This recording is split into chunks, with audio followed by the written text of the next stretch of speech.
Bienvenue sur le mini-podcast du label de commerce équitable Agriéthique. Retrouvez-nous du 25 février au 5 mars au Salon international de l'agriculture. Cette année encore, notre label sera au cœur des discussions avec 11 conférences animées par nos experts sur les enjeux de l'agriculture équitable, les défis auxquels nos partenaires sont confrontés et les solutions que nous proposons pour y faire face. Bonjour Maxime. Bonjour. Tu es chargé de développement chez Agriéthique et tu animes la conférence sur la boulangerie française pionnière de l'équitable Made in France, Oui. le jeudi 2 mars sur notre stand.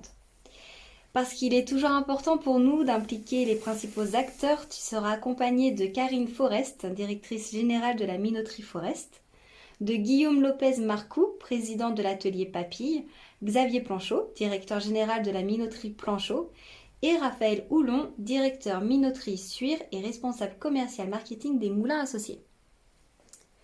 Peux-tu, en quelques mots, nous dire en quoi consiste le concept d'équitable Made in France dans le domaine de la boulangerie ? Alors, le commerce équitable Made in France dans la boulangerie, c'est comme tout autre concept équitable, hein, c'est qu'il y a une contractualisation entre tous les acteurs de la filière. Et la particularité chez Agriéthique, c'est qu'on a réussi à mettre en place cette contractualisation du producteur jusqu'à l'artisan boulanger, en passant par, bien sûr, le meunier qui fournit la farine. Et en fait, à travers cette contractualisation, eh bien, il y a un engagement de volume sur une durée de 3 ans minimum, avec un prix qui couvre les coûts de production des agriculteurs. Donc en fait, ça permet à chacun de bien gagner sa vie et d'être déconnecté des cours du marché. Merci. Et quel est le contexte actuel de la filière boulangerie et comment la question de l'équitable Made in France s'inscrit-elle dans ce contexte ? Alors c'est vrai que le contexte actuel de la boulangerie en France, c'est pas évident.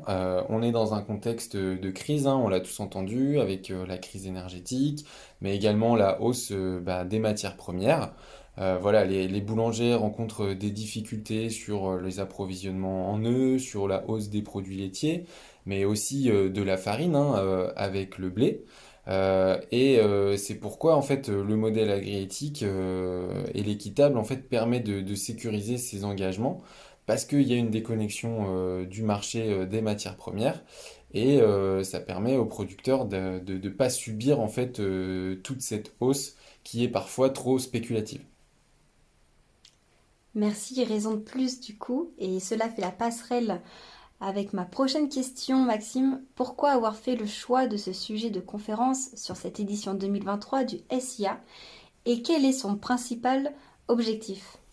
Alors, on a fait le choix de mettre en avant nos partenaires meuniers sur cette édition 2023 du Salon de l'Agriculture parce que c'est quand même la filière historique avec laquelle travaille le label. Les meuniers ont été les premiers acteurs à s'engager dans les filières équitables Made in France et ont permis aussi le développement du label.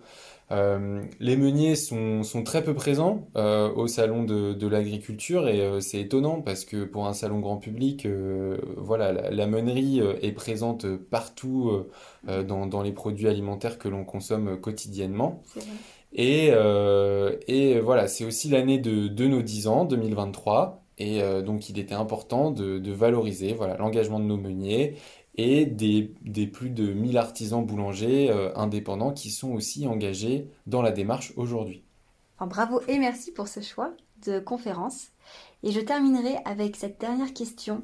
Quels sont les enseignements et les conseils pratiques que les participants pourront tirer de cette conférence ? Eh bien, avec la présence de nos différents intervenants, on aura la présentation voilà, de différents modèles de réussite dans la filière boulangerie, viennoiserie, pâtisserie en France. On va pouvoir comprendre que les relations entre les partenaires d'une filière agricole, ça se construit dans le temps. Et également mettre en évidence que le modèle agriéthique permet aux acteurs des filières de faire face à des crises comme on l'a connu en 2022. Et ça va être très intéressant, je l'espère. Je l'espère aussi et j'ai absolument hâte de découvrir davantage ce sujet. Et je te remercie Maxime. On se retrouve le jeudi 2 mars Merci, de 10h à 11h et je te dis à bientôt. à bientôt.